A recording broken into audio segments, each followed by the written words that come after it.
Apektado sab sa magnitude 7.4 nga linog sa Manay, Davao Oriental ang General Santos City kung asa gi-rescue ang pipila ka mga estudyante sa usa ka tunghaan human nakuyapan atol sa pagtayog.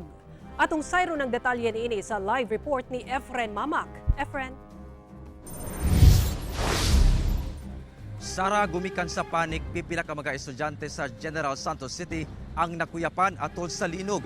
Samtang klase og trabaho sa publikong opisina sa lungsod, gisuspende sa otoridad.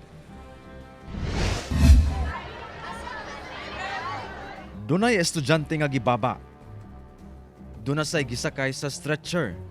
Samtang dunasay usa ka estudyante ang paspas nga midagan samtang gatuklod og wheelchair.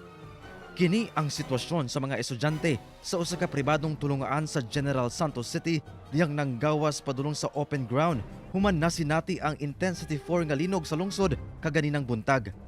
Kini human sagad kanila ang nakuyapan human nagpanik.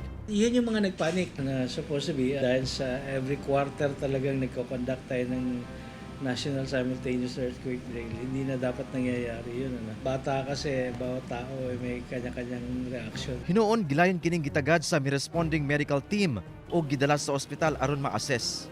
Samtang ang ubang mga estudyante ang padayong gipakalma sa mga magtutudlo.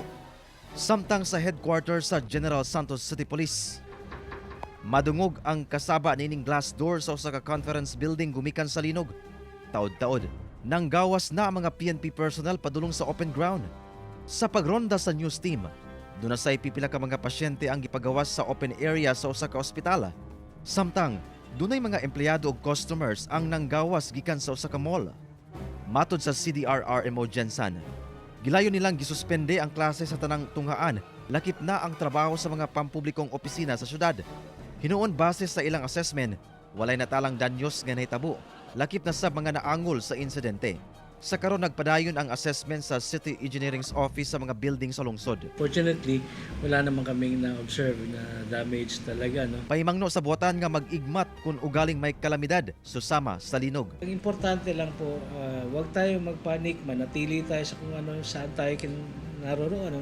Execute lang natin yung duck over and hold. Protect your head, no? Kasi yun yung pinaka-vital na organ.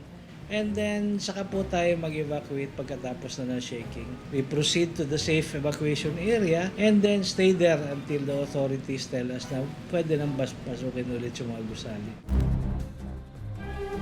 Sara, giawhag sab sa CDRRMO ang katawan nga kung ugaling dunay mapalgan nga mga crack sa building nga posibleng epekto sa linog, gilayon i-report kini sa buhatan aron ma-assess. Sara. Okay, dagang salamat Efren Mamak ug amping mo diha.